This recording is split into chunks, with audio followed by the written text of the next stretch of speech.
ला इलाहा हरनी पापम इल्लल अंबा परम पदम जन्म वैकुंठ प्राप्ति जपे न मोहम्मदम।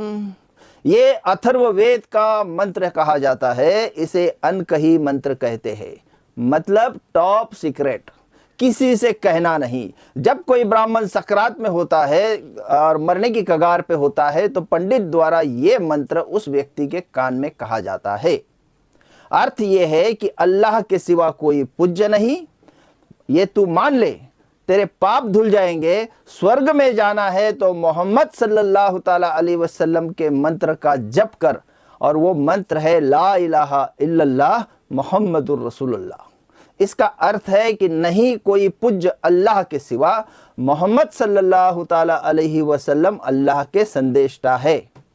जय भारत दोस्तों, तिरंगा टाइम्स में आपका स्वागत है। मैं हूं इकबाल भारती। ये बात आपके सामने लाने की कई वजह है। एक वजह यह है कि आप लोगों को सच के करीब लेकर आऊं। अमेरिकन मिनिस्टर, संशोधक, बड़े नेता मार्टिन लूथर किंग ने कहा था कि जहां सियासत धार्मिक मसलों को शांत करे वो देश महान होता है, और जहां सियासत खुद धार्मिक मसलों को पैदा करे समझो वो देश गलत हाथों में है।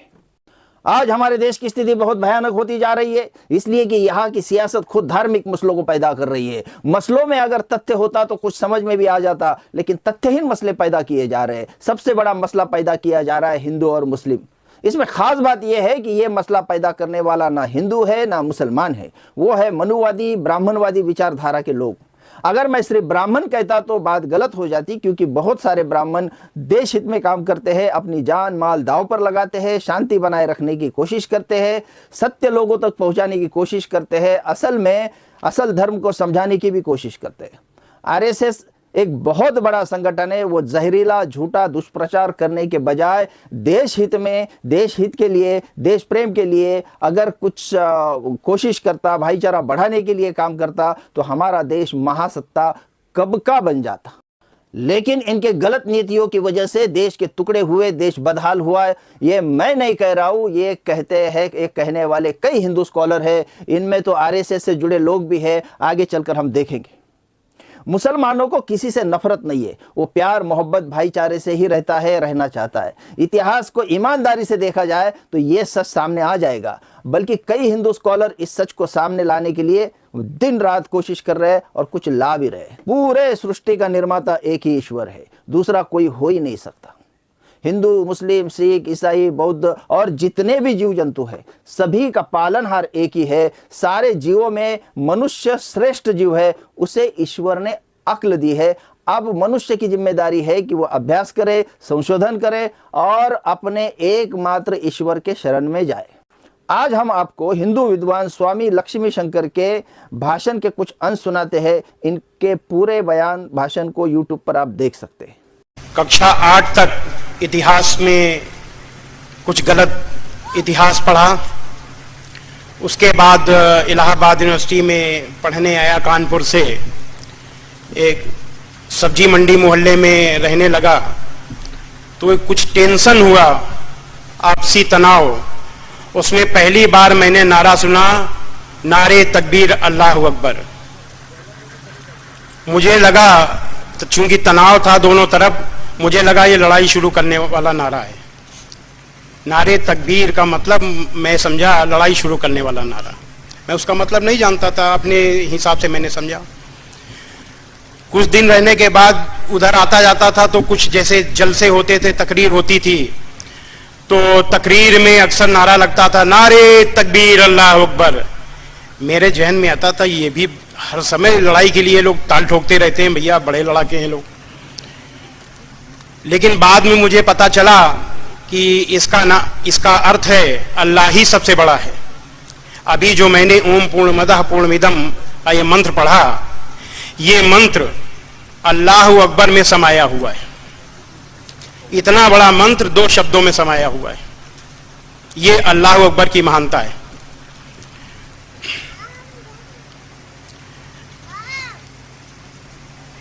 इसके बाद जैसा कि आज पूरे देश में नहीं पूरे विश्व में इस्लाम को लेकर तरह तरह की बातें की जा रही हैं, इस्लाम को बदनाम करने का प्रयास किया जा रहा है, इस सब को सुनने और पढ़ने के बाद इस्लाम को लेकर मेरे मन में गलत धारणा बनी।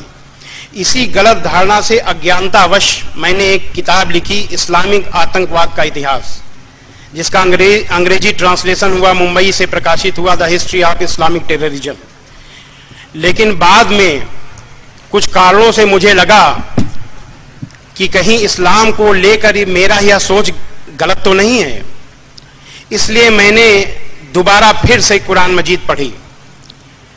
पहले जब मैंने कुरान मजीद पढ़ी, कुरान मजीद का हिंदी अनुवाद, तो मेरा तन शुद्ध था लेकिन मन शुद्ध नहीं था, क्योंकि मैं उस कुरान मजीद में आतंकवाद ढूंढ रहा था कि आतंकवाद कहाँ कहाँ है, इसलिए मेरा मन शुद्ध नहीं था।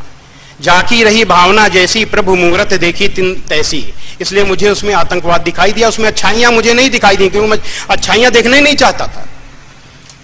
लेकिन बाद में जब मैंने तन और मन दोनों की शुद्धता के साथ कुरान मजीद पढ़ी, तो मुझे कुरान मजीद का वास्तविक अर्थ समझ में आया।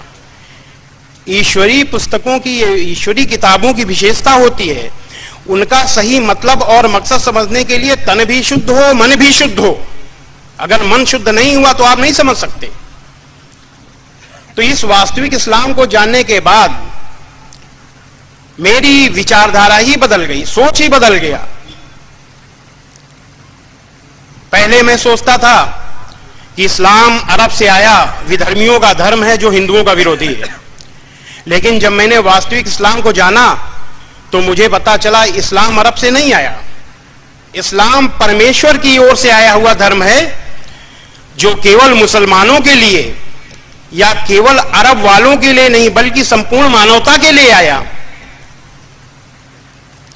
और यह हिंदुओं का विरोधी भी नहीं है, क्योंकि इस्लाम किसी व्यक्ति, किसी धर्म, किसी संप्रदाय का विरोध नहीं करता। इस्लाम केवल बुराइयों का विरोध करता है। ये बयान, ये भाषण आपने सुना, हमारा मकसद यही है कि नफरत की दीवारें टूट जाए। किसी को सत्ता की चाहत है वो जरूर सत्ता चलाए। अपेक्षा यही है कि विकास कार्यों को आगे बढ़ाए, देश को आगे बढ़ाए। तुमको बिरयानी खानी है, पुलाव खाना है, शौक से खाओ। मुसलमान दाल रोटी खाकर भी संतुष्ट रहेगा। हाँ, पुलाव बिरयानी हम अच्छी बनाते हैं, हम आपको बनाकर भी खिलाएंगे। वेज बोले तो वेज खिलाएंगे, नॉन वेज बोले तो नॉन वेज खिलाएंगे। हम सबका देश आगे बढ़ता रहे, यही अपेक्षा, यही इच्छा, यही महत्वाकांक्षा है। इस बात को हर भारतवासी तक पहुंचाना अब आपकी जिम्मेदारी है। कमेंट बॉक्स में अपनी राय जरूर देना। अगर आप हमारे चैनल को आर्थिक सहायता देना चाहते हैं तो डिस्क्रिप्शन में लिंक और नंबर है, आप ऑनलाइन दे सकते हैं। प्रेम भाईचारा बढ़ाने वाले बहुत लोग हैं, उनकी भी मदद हो जाएगी। चैनल को सब्सक्राइब करना मत भूलिए। जय भारत।